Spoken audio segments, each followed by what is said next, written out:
Bonjour à tous et bienvenue au webinaire Comment financer son projet d'efficacité énergétique grâce au C2E, qui sera co-animé par Aude Bourgoin, qui est responsable du développement commercial chez ED, et Jean-François Moreau, qui est expert énergie chez UbiGreen.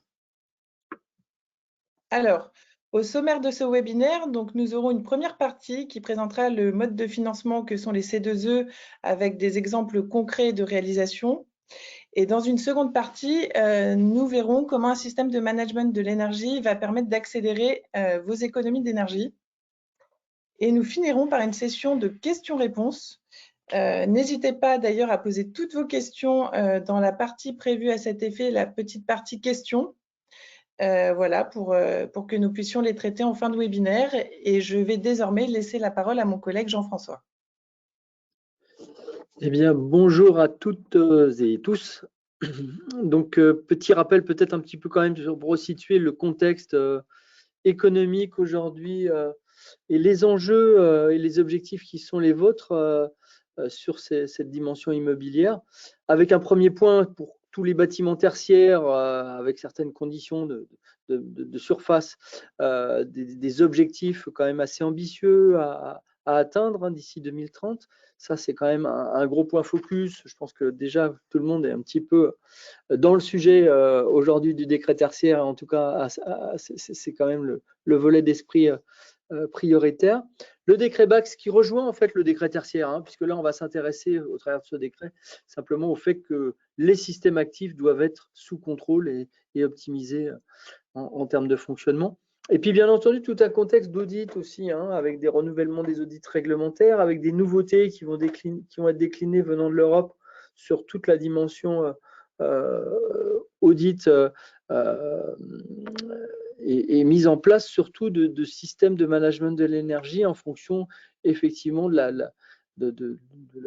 la valeur d'énergie consommée. Donc là, on parle en terres à joule. Je pense que quand ça sera traduit en français, ça sera très certainement des kilowatts, pour rester un petit peu homogène, j'espère, avec ce qui est déjà défini par ailleurs. Mais tout ça va débouler aussi prochainement sur cette notion d'obligation de SME, de la même façon que finalement au niveau du décret BACS, on avait des obligations sur la partie GTB, GTC, en tout cas à mettre sous contrôle les systèmes par bâtiment. Cette notion de SME vient bien en complément par rapport à l'ensemble qui est déjà présent en termes de contraintes et d'objectifs réglementaires. Et le système de SME qui était par ailleurs un des points aussi quasi obligatoires pour l'ISO 50001, donc le management de l'énergie. Donc ça, c'est le contexte. Et le logiciel de gestion énergétique est un petit peu au centre par rapport à ces chiffres clés qui concernent tout le monde finalement, avec à la fois l'électricité et ses objectifs de réduction de consommation d'énergie, donc l'augmentation des coûts et l'objectif de diminution, tout ça converge vers la même chose, c'est faire en sorte que les systèmes actifs, que les systèmes passifs aussi, l'enveloppe des bâtiments, etc., tout soit revu pour diminuer les consommations d'énergie. Et donc, le fameux petit 40% des émissions mondiales de CO2 sont liées au bâtiment. Et donc, là aussi, agir sur, évidemment, les gaz à effet de serre, ce qui est aujourd'hui quand même le point critique qui nous fait bouger par rapport à toutes ces évolutions.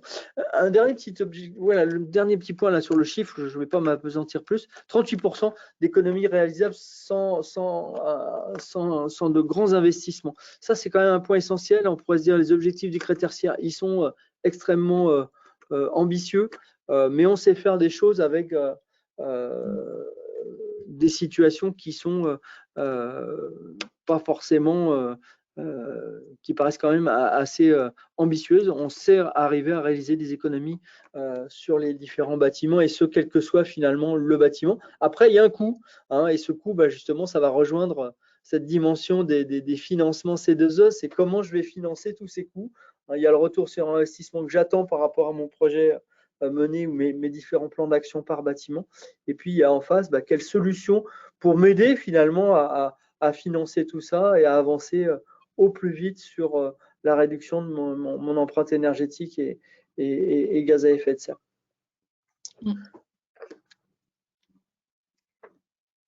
Ouais, du coup, bonjour à à toutes et à tous. Je vais vous présenter les C2E, donc les certificats d'économie d'énergie, qui sont un levier pour financer les opérations d'économie d'énergie et donc derrière réaliser des économies d'énergie. Qu'est-ce que c'est les C2E? Tout d'abord, il y a une obligation depuis 2006 et c'est l'État qui impose aux fournisseurs d'énergie de faire des économies d'énergie. Donc, ces fournisseurs d'énergie ont un volume de C2E à obtenir et à restituer à l'administration. S'ils n'atteignent pas l'objectif, ils ont une pénalité. Et donc, pour remplir leur objectif d'économie d'énergie, pour remplir leurs obligations, les obligés, donc les fournisseurs d'énergie, peuvent verser des primes pour inciter au projet de rénovation énergétique.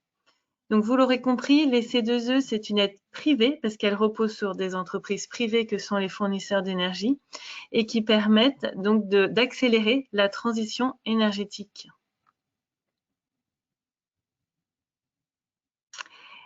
EDE, on est une structure que je représente qui est un délégataire C2E, c'est-à-dire qu'on accompagne des obligés à remplir leur obligation d'économie d'énergie. Donc, on a une douzaine d'obligés, donc une douzaine de fournisseurs d'énergie qui nous délèguent leur obligation et on la remplit pour eux. Donc, le statut de délégataire C2E est un statut reconnu par l'administration. Donc, EDE, on a un délégataire historique. On existe depuis le début du dispositif, donc depuis 18 ans. Et on a déjà constitué plus d'1 million de dossiers d'économie d'énergie, ce qui représente plus de 80 TWh économisés. Par ailleurs, on est signataire des chartes coup de pouce, donc qui permettent d'aller chercher une bonification, d'avoir plus de primes C2E pour certaines opérations, principalement quand c'est en remplacement d'une énergie fossile.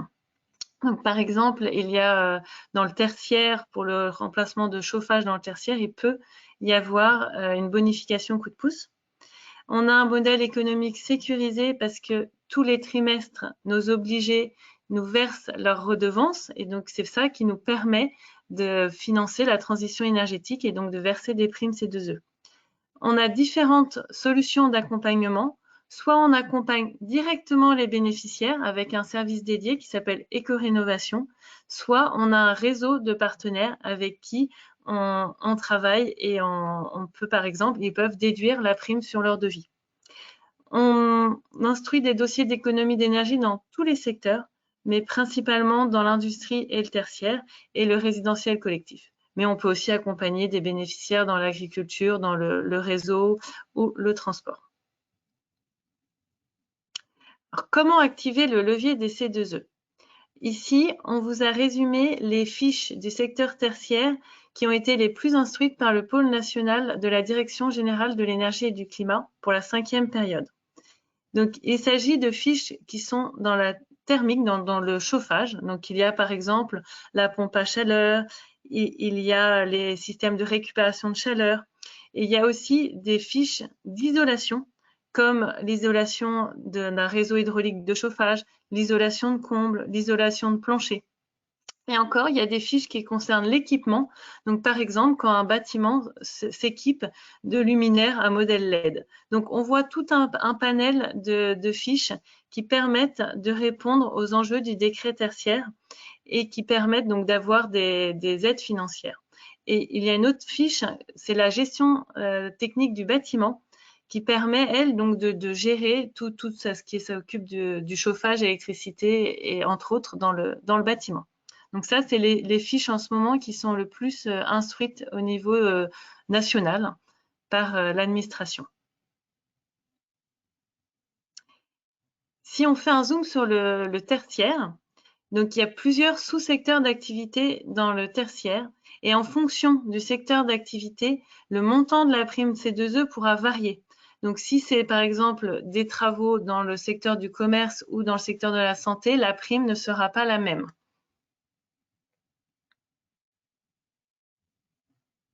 D'accord. Voilà. Alors concrètement, comment bénéficier d'une prime C2E? Donc comment ça va se passer chez EDE? on parle donc de projets d'opérations d'économie d'énergie parce qu'il n'y a pas que des travaux, il peut y avoir aussi des opérations spécifiques, il peut y avoir des opérations d'achat de matériel en industrie. Donc voilà, on va parler de projets d'économie d'énergie. Donc déjà, il faut que le projet soit identifié et à ce moment-là, il faut nous contacter et nous, à partir du devis, on pourra identifier les gisements C2E. On pourra voir ce qui est éligible ou pas et vous indiquer qu'est-ce qu'il y a à aller chercher. On parlait tout à l'heure des bonifications dans le cadre du coup de pouce. On va aller vous poser les questions. Est-ce que c'est en remplacement d'une énergie fossile? Est-ce que c'est dans quel type de bâtiment? Donc, à partir du devis pas encore accepté, à partir donc de l'engagement, le projet d'engagement d'opération, on va pouvoir vous accompagner dès cette étape-là. Après, il faudra signer le devis, enfin, on vous donnera l'estimation de la prime, il faudra signer le devis et réaliser les travaux. Nous, une fois que les travaux seront réalisés, on aura besoin que vous nous envoyiez certaines pièces. Donc, des pièces comme une attestation sur l'honneur, des pièces comme la facture des travaux. Donc, tout ça, nous, on va vérifier ces pièces.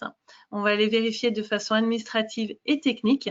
Et comme on aura vérifié avant le devis, en général, les pièces sont, comme il y a eu cette première étape d'instruction avant travaux, l'instruction après travaux est facilitée et fluidifiée du fait de l'étape qu'il y a eu avant travaux. On va aussi faire des contrôles sur site et des contrôles par contact en fonction de la fiche d'opération standardisée. Et enfin, on va verser la prime aux bénéficiaires. Les C2E sont cumulables avec d'autres primes, avec d'autres aides en tout cas. Ça peut être des aides qui viennent de l'ADEME, qui viennent des régions, qui viennent ça peut être aussi des prêts comme la BPI qui a un prêt d'économie d'énergie pour les TPE et les PME en ce moment. Donc voilà, il faut savoir que ce dispositif, il peut être cumulable avec d'autres leviers de financement, donc à aller chercher auprès des structures concernées. Quelques exemples d'opérations d'économie d'énergie que EDE a mis en place soit en direct avec les bénéficiaires, soit via des partenaires. Donc, pour commencer, un cas d'isolation de comble ou de toiture, donc dans le tertiaire. Il s'agissait d'un hub de location de terrain pour une superficie de près de 1000 m². Et donc là, il y a eu plus d'un téra d'économie d'énergie et ça a permis, les C2E ont couvert 11% de la facture des travaux. Donc, on voit que c'est quand même un levier incitatif pour faire les travaux. On va donner d'autres exemples avec des montants de couverture des travaux différents. Donc là, c'est pour l'éclairage extérieur. Donc, c'est la fiche réseau. Reste, c'est réseau éclairage 140. Donc là, c'était pour une commune où on a apporté l'aide financière directement à la commune qui a remplacé 38 luminaires. Et l'aide C2E qu'on a pu leur verser a pris en charge 2% de l'opération d'économie d'énergie.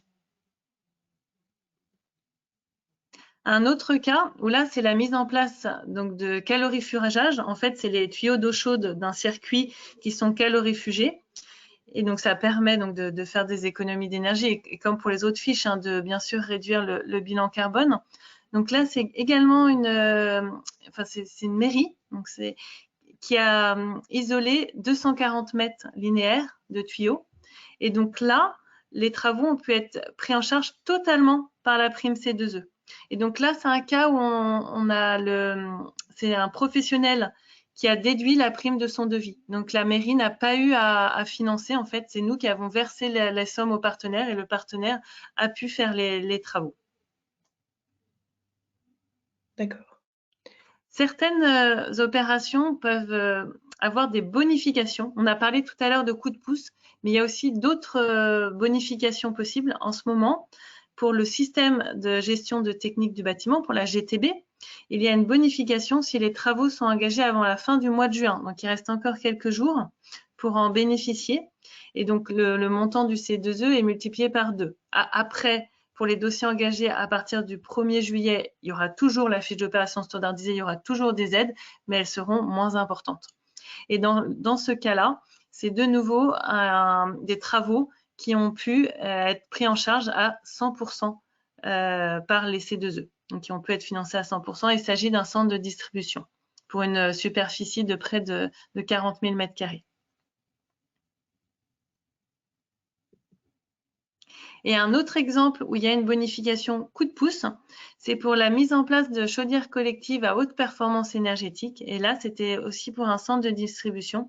Et là, il y a 75% du coût de l'opération qui a pu être couvert par les C2E.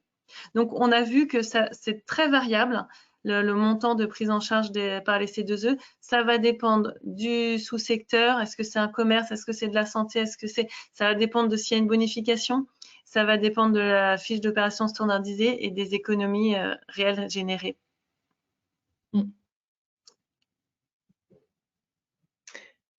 Alors maintenant, c'est Jean-François qui va reprendre la parole. Je vais remettre mon micro d'abord, parce que sinon vous n'allez pas m'entendre. Oui, donc en s'appuyant sur des mécanismes comme les C2E, comme le fonds chaleur, enfin, il y a effectivement, comme l'a cité Aude, il y a pas mal de choses, mais les C2E, c'est quand même la voie quand même un peu, j'allais dire royale, hein, mais en tout cas pour se financer une bonne partie de ces C2E dans beaucoup de cas de figure. Et derrière, bon, c'est bien de faire des travaux, c'est bien effectivement d'essayer d'agir, et il y a eu urgence à agir quand même par rapport aux chiffres clés qu'on a pu partager. Ben le SME, le système de management de l'énergie, il faut le voir vraiment comme un accélérateur d'économie, comme aussi un moyen de mettre sous contrôle finalement la dimension énergétique du bâtiment.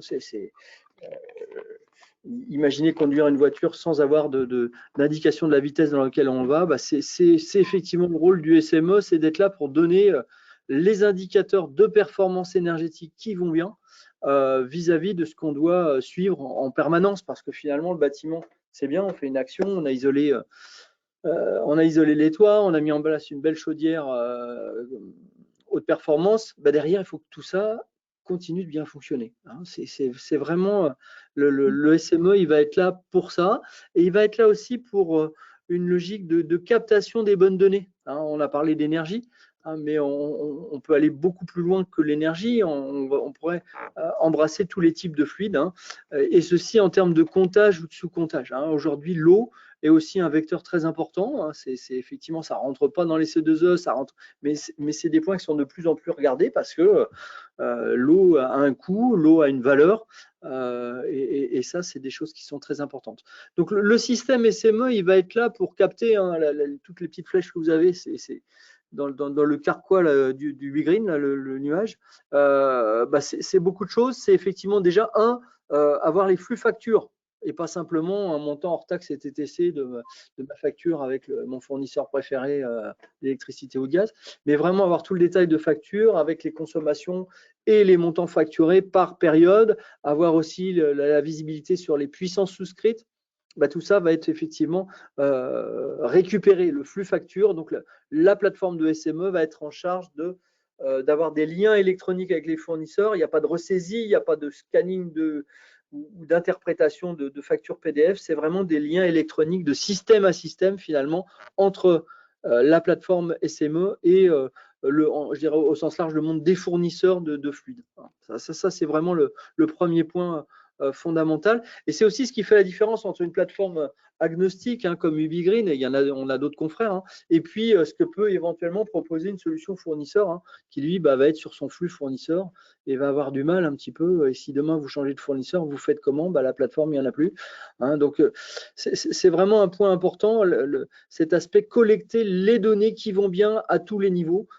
J'ai parlé du flux facture. Pareil au niveau des distributeurs d'énergie, on va aller en parallèle récupérer les données de consommation venant d'Enedis et de GRDF, hein, pour pouvoir avoir cette vision via les compteurs communicants Linky et Gaspard, avoir des visions vraiment détaillées de ce qui se passe au niveau terrain de la consommation de chacun des bâtiments concernés. On va pouvoir aussi aller un cran plus loin avec tout cet aspect sous-comptage et capteur, hein, donc la troisième flèche là. Qu'est-ce qu'on entend par là? C'est être capable de s'intéresser à certains usages. Hein. Donc, qu'est-ce qu'on entend par s'intéresser à certains usages? C'est comprendre effectivement la part de chauffage de façon précise, plutôt que de le faire par une une règle de proportion, c'est comprendre la part d'éclairage. Tiens, j'ai mis en place avant et après un système d'éclairage LED, mais en plus éclairage intelligent. J'en attends 20 ou 30% d'économie et le C2E va m'aider à financer tout ça. Eh ben, c'est être capable de suivre aussi l'évolution finalement de mes consommations particulières qui sont importantes. GTB, autre point clé, hein, la GTB n'est pas en contradiction avec le système de management de l'énergie, elle est vraiment complémentaire. Elle va être là bâtiment par bâtiment et souvent avec des GTB qui seront différentes dans tous les bâtiments parce que tout le monde n'aura pas une belle GTB toute flambant neuve sur l'ensemble de son parc bâtimentaire. Donc elle va être là pour d'abord conduire et aider à l'exploitation du bâtiment, faire les régulations qui vont bien, les automatismes qui vont bien. Mais il n'empêche qu'il y a peut-être des informations qui seront à récupérer de cette GTB, des départs de température de chauffage, des sous-compteurs qui seraient reliés au réseau de la GTB. Bah, tout ça, on va pouvoir aussi le récupérer avec une plateforme type UbiGreen, hein, puisqu'on va avoir en fait une passerelle multi-protocole réseau qui va permettre de récupérer les données qui sont nécessaires à la GTB. Hein. On n'a pas forcément besoin des mêmes données dans la GTB et dans la solution UbiGreen. Et quand je dis pas forcément, c'est oui, on n'a pas besoin des mêmes données et en particulier, on va manipuler des données beaucoup plus volumineuses aussi en termes d'historique et d'analyse de ces données au niveau du système de management de l'énergie. Des données d'activité, des données techniques, bah ça c'est là aussi, je parlais tout à l'heure d'indicateurs de performance, c'est ramener finalement mon profil de consommation par rapport à des indicateurs qui sont pertinents pour mon métier. Je produis du caoutchouc, bah voilà, mon indicateur, il est ma consommation par ligne de production vis-à-vis du tonnage de caoutchouc qui sort. Je suis dans le tertiaire et mes données d'activité, ça va être les horaires d'ouverture du bâtiment, ça va être peut-être des données d'activité sur le nombre de personnes si je suis dans un domaine hôtelier, etc., etc. Donc, c'est prendre là aussi en compte finalement toute donnée technique qui va influencer en fait le profil de consommation. Hein. Donc, il y a la consommation et il y a derrière, avec ces données complémentaires, et là, il y a toujours un mini projet pour faire ça, être capable de déterminer les indicateurs qui vont bien pour suivre si on reste bien dans l'épure qui va bien en termes de suivi bâtimentaire. Et puis enfin, le dernier petit point, la météo. Hein, un même bâtiment construit à Strasbourg, merveilleusement bien conçu, eh bien, il va quand même avoir une consommation. Et ce même bâtiment à Bastia, il va aussi avoir une consommation qui sera évidemment bien différente hein, entre Strasbourg et Bastia. Donc, on va tenir en compte en fait justement cette donnée météo hein, en récupérant là aussi de façon automatique, hein, un peu de la même façon qu'on fait pour les fournisseurs et distributeurs d'énergie. On va récupérer en fait les informations de météo venant de sources météorologiques, dont Météo France, qui est une des sources majeures sur le territoire. Et ces données météorologiques, on va les associer là aussi en fonction de la position du bâtiment. Hein. Donc, j'ai X bâtiments, X centres de distribution, X boutiques, X bâtiments tertiaires. Chacun de ces bâtiments va porter par région ou vraiment bâtiment par bâtiment, en fait, la station de météo de référence qui va lui être attachée et qui va permettre de calculer si finalement ce bâtiment à Bastia, là, est-ce qu'il est en train de dériver dans le temps hein, par rapport à l'année précédente? Je vais pouvoir décorréler ça en fait de ma météo. Parce que les hivers, les étés ne sont pas les mêmes, on les voit et ça, et en plus avec des amplitudes de plus en plus grandes. Hein. Donc ça, c'est des choses qui sont clés. Là aussi, récupérer automatiquement la météo et être capable d'associer ces données météo à tout ce qui est consommation énergétique. Charlotte, j'allais appuyer sur le bouton, mais c'est Charlotte qui a la maîtrise des slides et du temps. Donc, au niveau de la solution, effectivement, on va pouvoir, et je vais vous l'illustrer, donc je vais passer assez rapidement sur ce slide et le suivant, récupérer tout ce qui est donné de facture et de consommation, pouvoir regarder si finalement ce qui m'est facturé par rapport à ce qui est consommé, c'est dans les clous ou pas. Hein. Il peut y avoir des erreurs aussi sur les factures. Donc ça, c'est des choses qui sont importantes. Analyser plus en détail mes courbes de charge donc de consommation d'énergie, ça aussi, je vous montrerai. Être capable de faire des comparaisons. Et là aussi, des comparaisons en tous sens, et je reviendrai aussi en exemple là-dessus. La plateforme, elle doit être tout aussi, sauf renfermée sur elle-même. Hein, donc, être capable d'exporter des données, de faire des reporting. Ça, c'est des choses qui sont clés. Hein.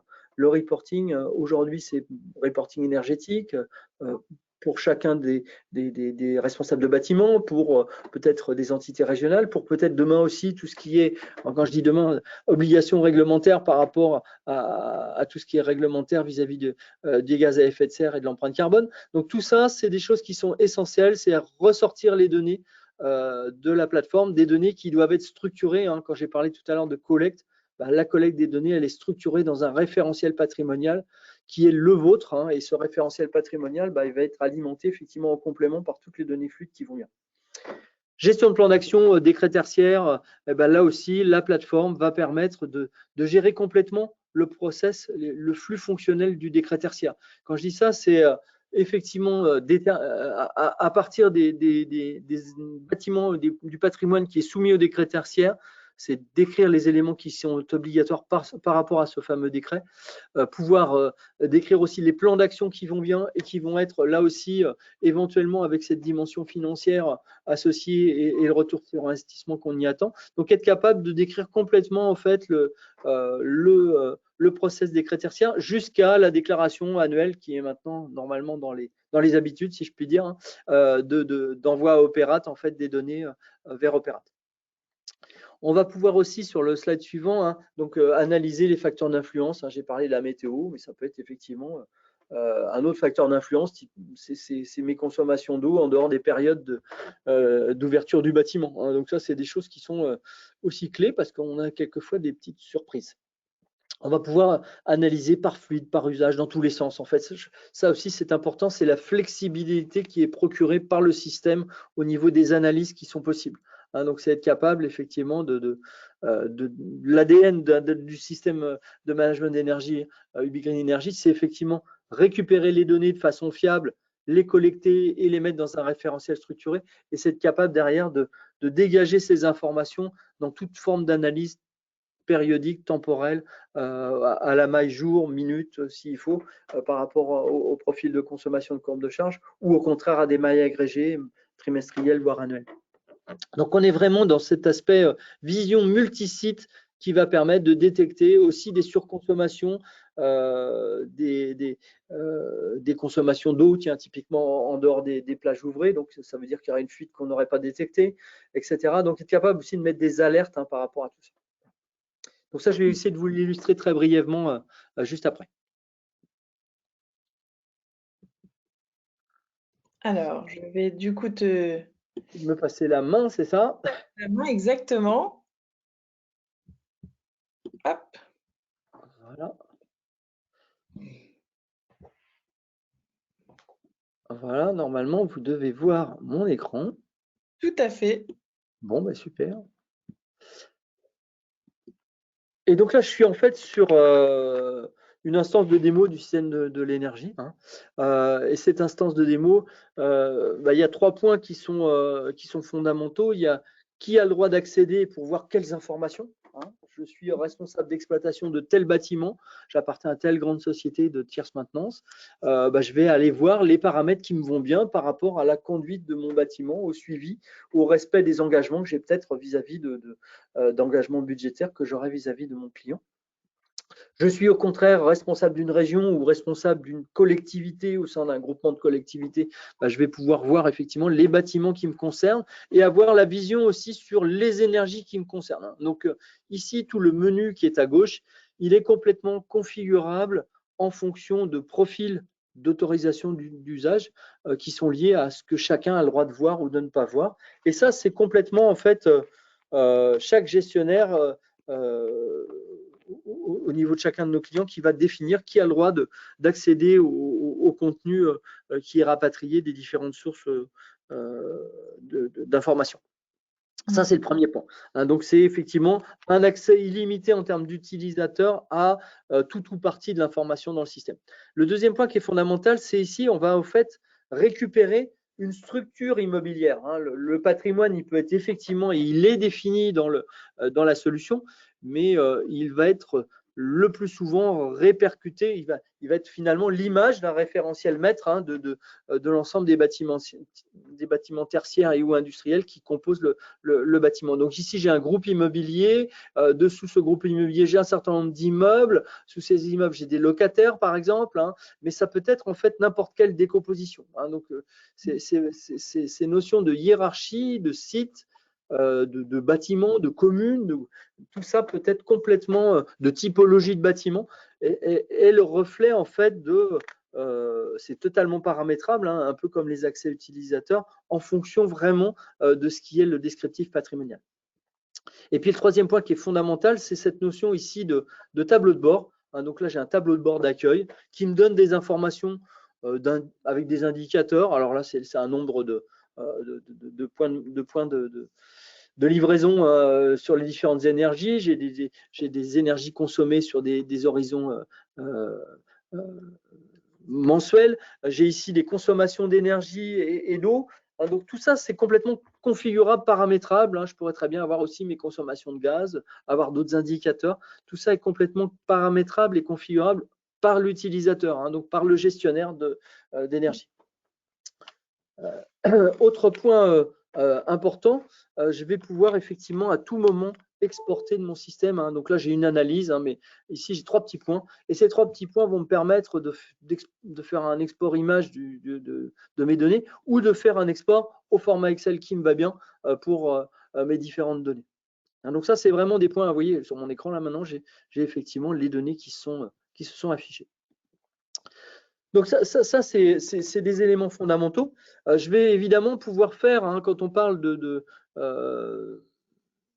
donner de la visibilité et donner de la visibilité sur différents publics concernés. J'insiste sur le fait que l'exploitant, ce n'est pas l'occupant, que ce n'est pas non plus le propriétaire, et donc que chacun a droit de voir ce qui va lui être important par rapport à son périmètre, que chacun doit rester maître de son périmètre. Donc le périmètre de l'exploitant, ce n'est pas celui de l'occupant, que l'occupant lui-même a une propre sensibilisation à avoir. Donc ça, c'est vraiment des points qui sont clés. Et chacun va pouvoir comparer finalement ce qui lui est important. Je vais pouvoir comparer des consommations. Mais là aussi, donc je vois que j'ai des points qui sortent de la médiane entre mes kilowattheures d'énergie primaire exprimé par mètre carré. Je vois que j'ai par exemple ce bâtiment-là ou celui-ci qui sort de l'épure. Donc je vais pouvoir tout de suite, avec ce simple indicateur, mais là c'est des kilowattheures par rapport à des mètres carrés, mais ça pourrait être des mètres cubes d'eau par rapport à un nombre d'élèves. Sur des collèges, ça nous est arrivé de faire cette comparaison-là. Donc c'est vraiment comparer ce qui est comparable de façon pertinente. Voilà. Donc ça c'est important. Et puis effectivement après je peux aussi aller voir finalement chacun des éléments qui me vont bien par rapport aux différentes données qui sont présentées. Je vais pouvoir comparer d'autres choses, du carbone, vraiment comparer ce que j'ai envie de comparer, là, les kilogrammes de CO2 par rapport à des mètres carrés. Le faire sur un flux de données, sur des périodes données, donc comparer finalement un immeuble ou un groupe d'immeubles sur lui-même, des typologies d'immeubles. C'est vraiment faire tout type de comparaison. Et là encore, j'insiste, c'est complètement paramétrable en fonction de ce que chacun souhaite voir et du mini-projet qui est toujours à la base en fait de la mise en place d'un tel système. Je vais pouvoir aller voir aussi sur cartographie. Donc, chacun des bâtiments qui vient de votre référentiel patrimonial, il va pouvoir positionner géographiquement. Et là, par un jeu de couleurs tout simple, je vais pouvoir, et là aussi, les ratios paramétrables sont tout simples. Je vais effectivement, en fonction d'un niveau ici de kilowattheure d'énergie primaire par mètre carré, je vais avoir des tailles de ronds et des couleurs de ronds qui vont être différenciées. La couleur va me donner par rapport à un niveau, puis la taille va me donner par rapport au montant total de kilowattheures consommés. Imaginez que ça, je peux l'avoir aussi sur une vision carbone des choses ou sur une vision coût. Tout dépend vraiment de ce que j'ai envie de représenter. Là, avec le niveau carbone, j'ai des couleurs différentes encore. Voilà. Donc, ce qui est important, c'est vraiment d'arriver par ceci, par les benchmarks, par une analyse des consommations. En fait, là, je vais aller regarder une courbe de charge, par exemple, arriver à comprendre ce qui se passe et arriver à analyser, à ressortir et à faire en sorte que chacun maîtrise son suivi au niveau qui va bien. Ici, sur la courbe de charge, je suis vraiment rentré dans le détail. Je pourrais être même au jour. Et puis ici, je vois que j'ai l'ensemble de mes points 10 minutes venant d'Enedis, de mon compteur. Si je vois mes données, ici, j'ai toujours mes données.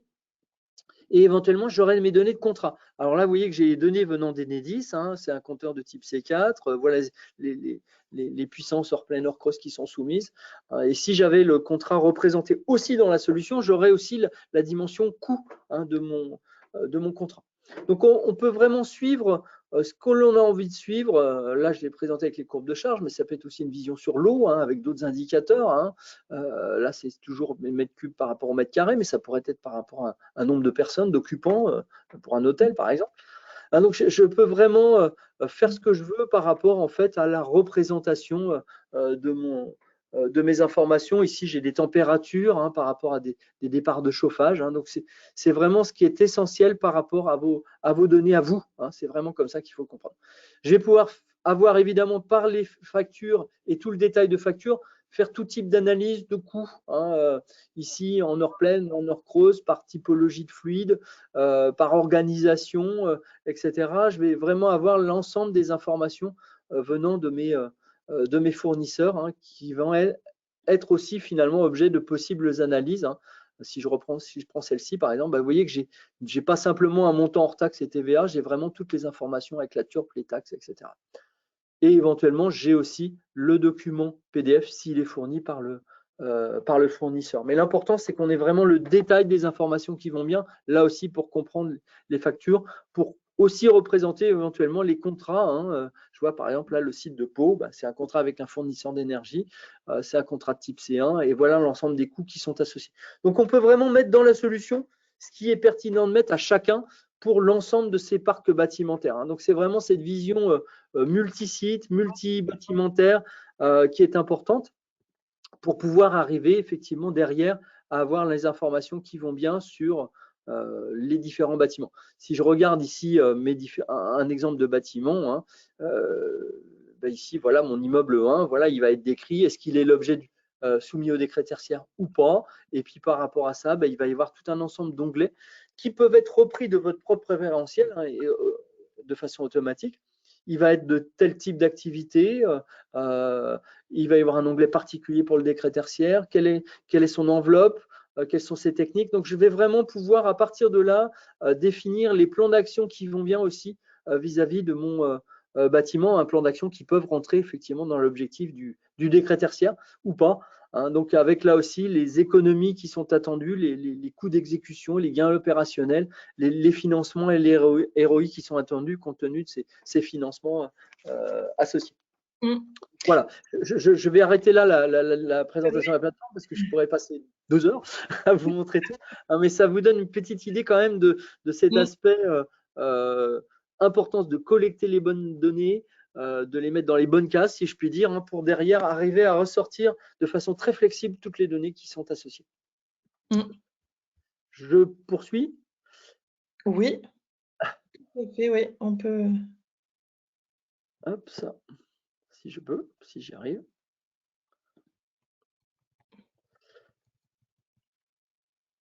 Hop. En petite synthèse, effectivement, de tout ça.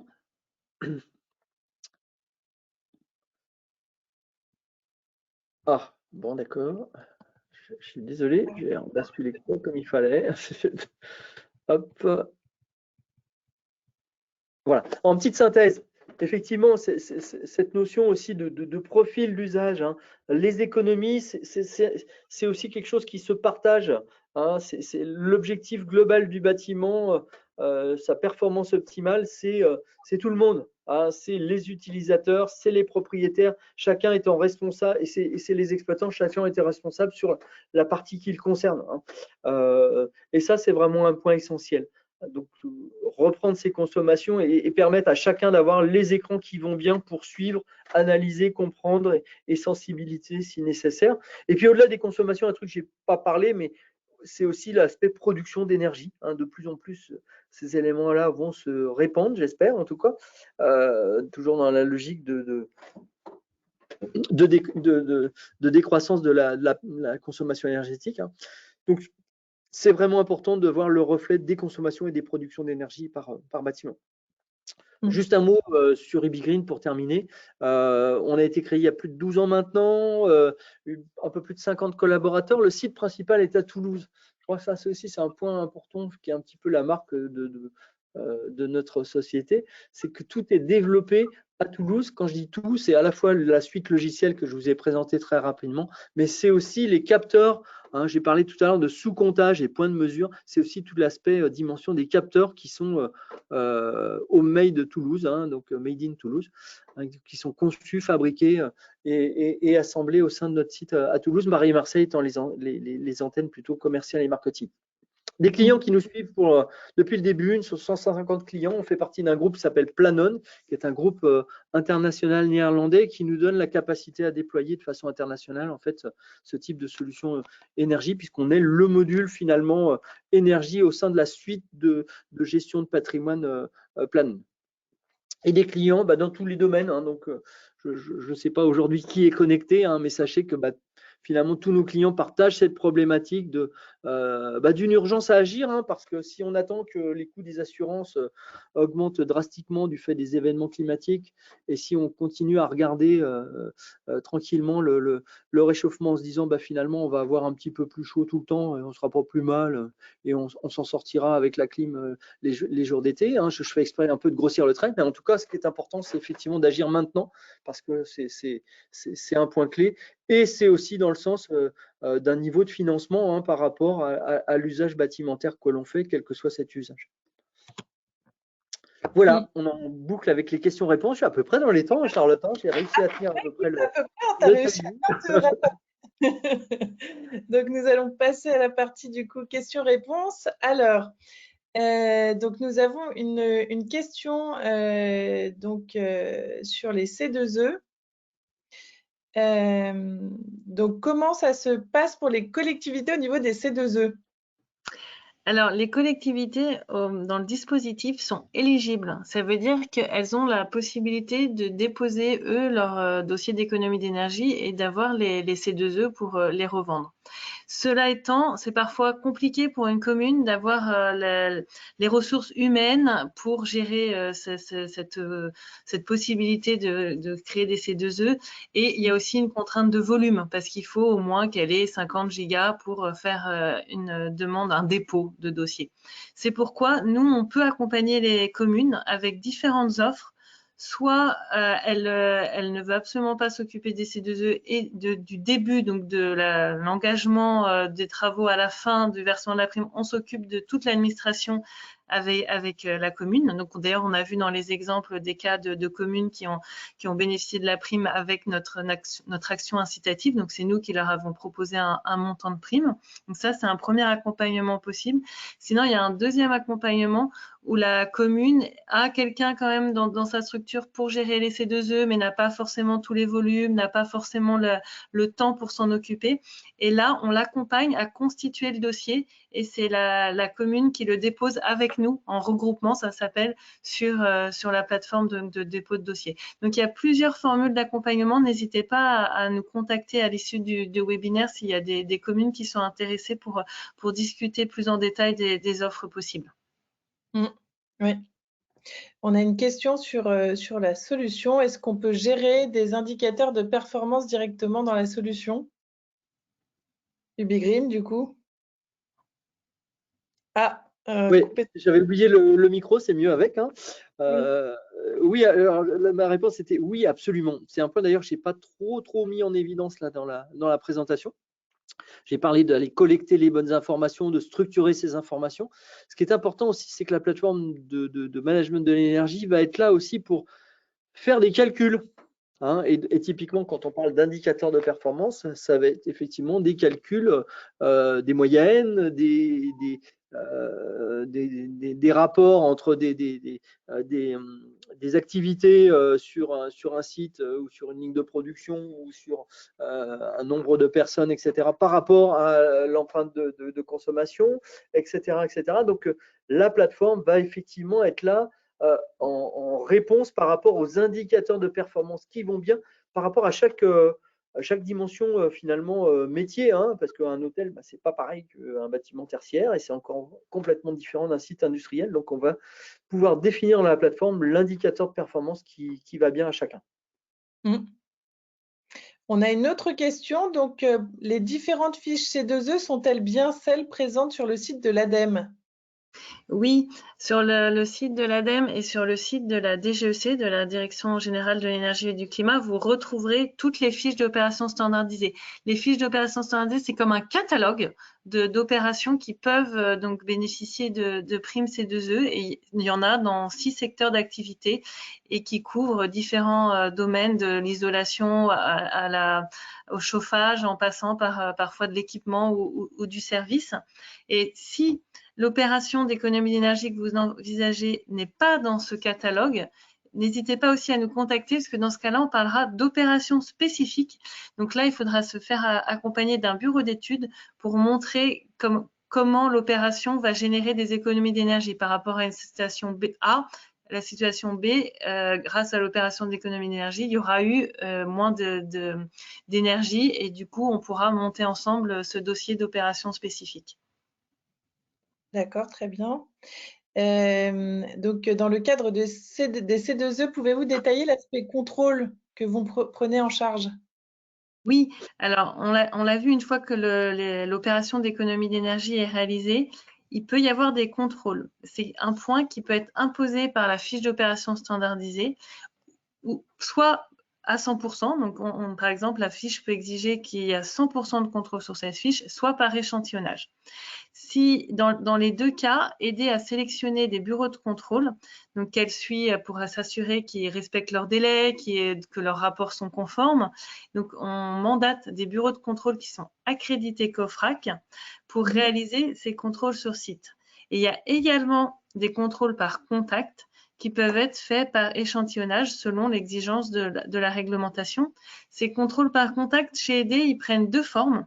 C'est soit un appel téléphonique, soit l'envoi d'une enquête de satisfaction papier que le bénéficiaire nous retourne pour savoir si l'opération a été réalisée dans les règles de l'art. Donc, tous ces contrôles par contact sur site, vous l'aurez compris, ça dépend de la fiche d'opération standardisée et c'est pris en charge par ED pour assurer la bonne conformité du dossier. D'accord, très bien. On a une autre question donc, sur la solution. Donc, quels sont les apports d'une solution comme UbiGreen par rapport à une GTB?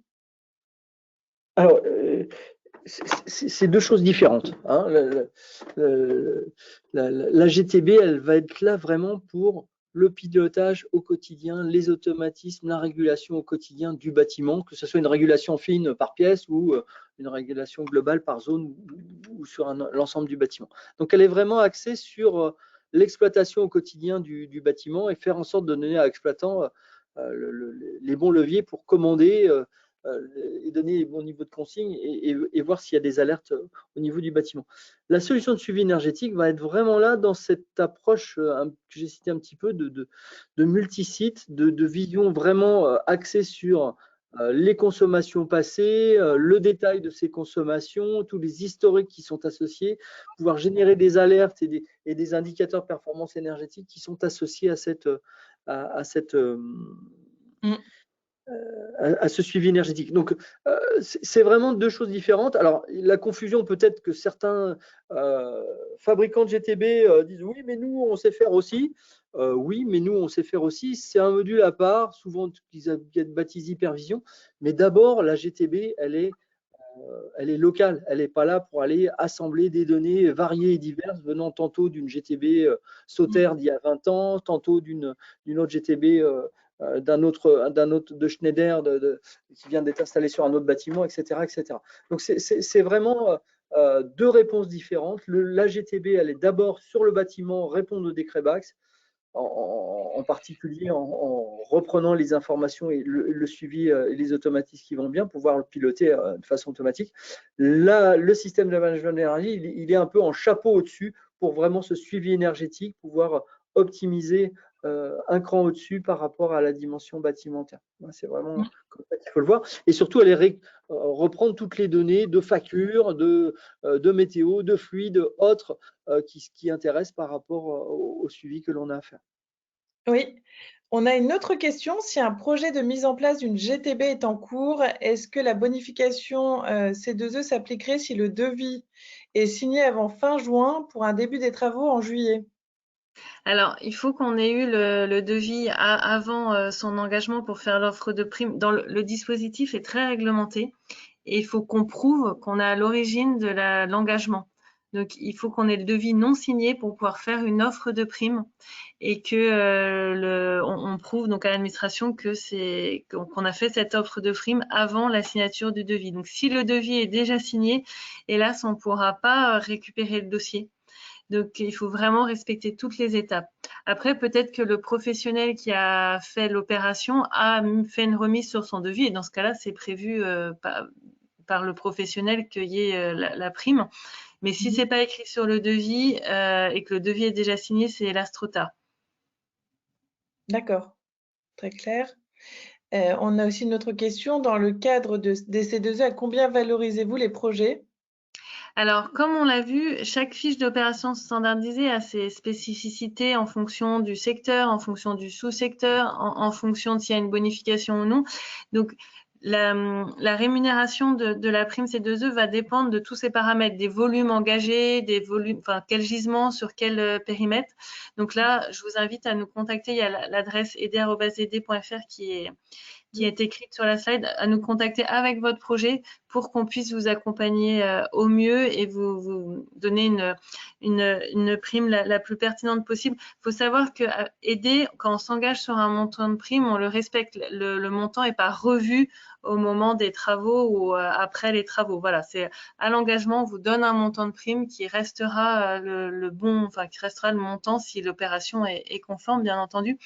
Mais voilà, donc en fonction du secteur, en fonction des volumes, le montant peut varier en fonction aussi d'à quel moment.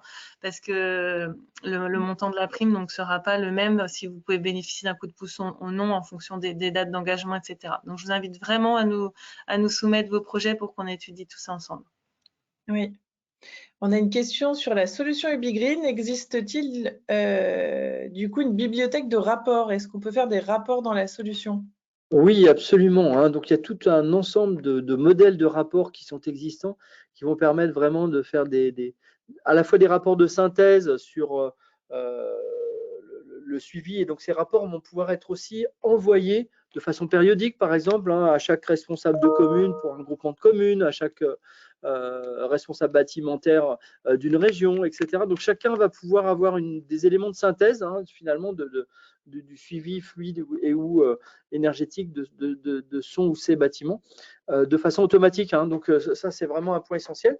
Et puis par ailleurs, cette bibliothèque de modèles de report, elle est enrichie depuis le début par l'ensemble de nos clients, hein. Et là aussi, c'est un point que je n'ai pas insisté, c'est que la solution est partagée tant en termes fonctionnels que de suivi de service, hein, par l'ensemble de nos clients. Donc ça, il y a cette bibliothèque de rapport, elle est assez conséquente, et puis elle peut être enrichie par un besoin particulier qui vient se rajouter à l'existant. Très bien. On a encore une question. Du coup, comment bénéficier de bonifications dans le cadre des C2E? Alors, comme on l'a vu, il y a plusieurs types de bonifications. Il y a par exemple les bonifications dans le cadre de coups de pouce. Donc là, c'est principalement quand il y a le retrait d'une énergie fossile. Donc par exemple, si votre bâtiment est chauffé au fioul domestique et que vous allez mettre une pompe à chaleur à la place, vous pourrez bénéficier du coup de pouce tertiaire, c'est-à-dire qu'il y a plus d'aide financière. Et ça, on vous accompagne à identifier ces coups de pouce à aller chercher. Et parce que c'est vraiment pertinent, il faudra en revanche nous justifier que le bâtiment est bien actuellement chauffé au fioul, etc. Et pour les bonifications, il y a la bonification pour la GTB actuellement, où là, il faut, comme on l'a dit tout à l'heure, que le devis, faut qu'il y ait une offre avant la signature du devis, et le devis doit être signé au plus tard le fin juin. Donc, le délai est très court pour encore en bénéficier. Mais n'hésitez pas à nous contacter là si vous êtes en train de signer un devis. Avant de le signer, appelez-nous, on vous fait une offre de prime, vous pouvez signer le devis et faire les travaux. Très bien. Eh bien, on a traité toutes les questions. Donc, si vous en avez d'autres, n'hésitez pas à nous envoyer un email à communication@ubigreen.com ou sur le sujet des C2E à aider@aider.fr. Si vous avez d'autres questions qui arrivent après le webinaire. Et nous avons sorti un nouveau livre blanc sur le financement, comment financer son projet de gestion énergétique qui regroupe tous les modes de financement, dont les C2E et d'autres modes de financement, que ça soit au niveau régional ou national. Donc, n'hésitez pas à aller le télécharger sur notre site internet, voilà, si vous voulez un peu plus d'informations pour financer vos projets. Donc, nous vous remercions pour, pour votre attention et nous vous souhaitons du coup une bonne journée, bonne journée Aude, bonne journée Jean-François et bonne journée. Merci, toi aussi et à tous. Bonne journée aussi. Belle journée à tous. Belle journée à tous. Merci Charlotte, merci Jean-François. Au revoir. Au revoir.